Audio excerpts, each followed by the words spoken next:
Shocking! Kathniel, balikan? Mga Marites, ito na. Sa pinakabagong pasabog ngayong Kapaskuhan, ibinahagi ni Kathleen Bernardo sa kanyang Instagram post ang larawan nila ng pamilya na puno ng saya at pagmamahalan. Caption pa niya, "Grateful for the greatest gift, family. Wishing you all a Merry Christmas." Ang sweet, diba? Pero, teka, may twist. May usap-usapan na binati daw ni Danielle Padilla si Kathleen Bernardo during the Christmas ABS-CBN special ng Holiday Greetings.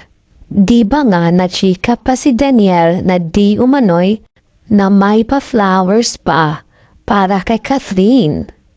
Kaya nga, marami Kathniel fans ang kinilig sa posibilidad na may round 2 ang kanilang tambalang minsan ng tiniguriang King and Queen of Hearts. May mga nakakita raw na nagkausap ang dalawa kamakailan, kaya't usap-usapan na posibleng may sparks pa rin. Kung ikaw ang tatanungin, payag bang magkaroon ng second chance ang Kathniel? I-comment mo na yan. May mga loyal fans na naniniwala na sila talaga ang para sa isa't isa. Habang iba naman ay sinasabing move on na raw. Anong say mo? Team move on o team balikan? Alam niyo bang noong 2018, si Daniel Padilla mismo ang nagsabi sa isang interview na si Catherine ang forever niya. E paano kung talagang sila pa rin ang tinadhana? Aba, mukhang Pasko talaga. Nang pag-asa ito para sa mga umaasang Kathniel shippers. Kung ako ang tatanungin, baka dapat magka-reunion movie muna sila, no? Para matest kung andoon pa rin ang chemistry.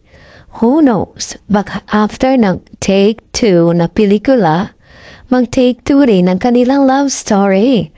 Kasi nga, love is here the second time around.